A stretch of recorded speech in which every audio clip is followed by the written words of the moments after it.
अगर आप भी चाहते हैं कि राजा म्यूजिक की वीडियो सबसे पहले आप तक पहुंचे, तो लाल बटन दबाकर चैनल को सब्सक्राइब करना और साथ में बेल आइकन बटन दबाना ना भूलें।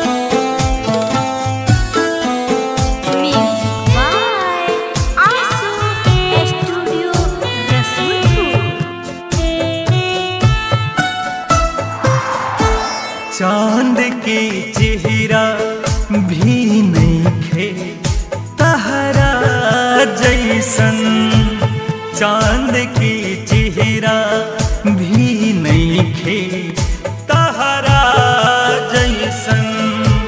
देखन चेहरा न मिलल चेहरा, ई चेहरा